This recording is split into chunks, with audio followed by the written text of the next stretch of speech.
Hi, in this lecture I want to talk about the main rules you need to follow when it comes to choosing the perfect domain name for your site or blog.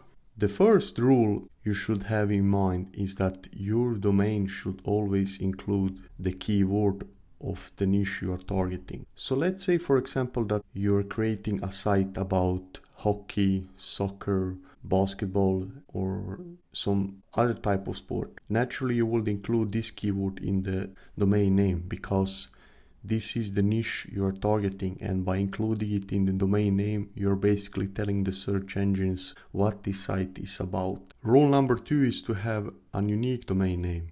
Now, with unique, I mean that your site should not be confused with an already existing business on the net, because if you choose a domain name that is similar to an already existing business, then you're basically playing with fire, because the owners of the site could actually sue you and take you to the court and then force you to take the site down. And basically you would waste a lot of time and also money fighting for your site, and in the end you will probably lose.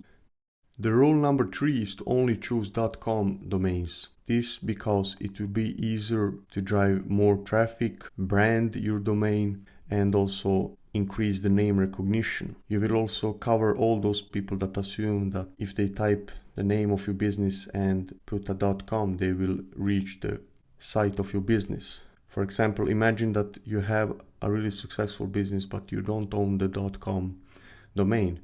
Now basically your competitor could easily create another site, and then each time someone tries to reach your business, they will basically assume that it is ending on .com. So they will just type in the domain name and put a .com extension and then be taken to your competitor's site, which is something you really don't want to do. So make sure you remember this. Always choose the .com domains unless you are targeting a local business or niche. Rule number 4 is to make your domain easy to spell and type as well in the browser. You don't want to create a domain name with 40 characters because no one in the world will be able to type it in the browser. This is one of the biggest mistakes people do because they choose a really hard to spell domain name, and on that way they basically shoot themselves in the foot because a lot of people will not be able to remember how to actually spell the domain name and then just skip your site and then visit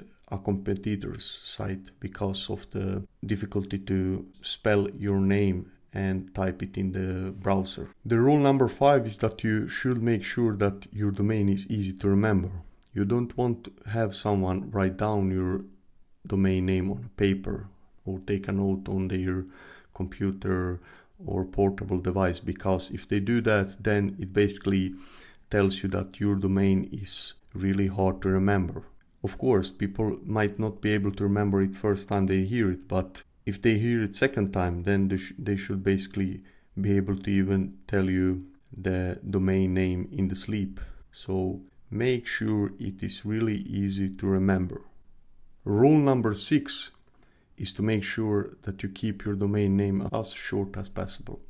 This because a short domain name is really easy to type and also easy to remember, just as we discussed in the rule number 5. Another advantage is that you will be able to make people on the social media and also in the offline world to easier remember the domain name. A really classic domain name, I believe is still available today, is the fork in the head. Now, I agree it sounds a little bit dramatic, but this will give you an idea on how your domain should be in order to make people remember it. And while the fork in the head is actually made on 4 words and is not that short, it is actually really easy to remember it.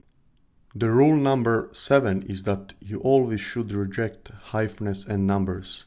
This because hyphens and numbers make it really hard to give you a domain name that is easy to remember and spell. Also lately, search engines has actually started to decrease the rankings of the domain name containing hyphens and numbers, and this is simply because spammers used to take advantage of those domain names in the past and created countless of sites where they were trying to rank for a specific keyword on that site and also in the domain. So basically the site was just built to target for that specific keyword, and then once the user landed on the site, he would actually be dragged into some kind of sign up form and then redirected to the main site where the spammers would try to squeeze him out of more of his personal information. Anyway, make sure you avoid hyphens and numbers in your domain name.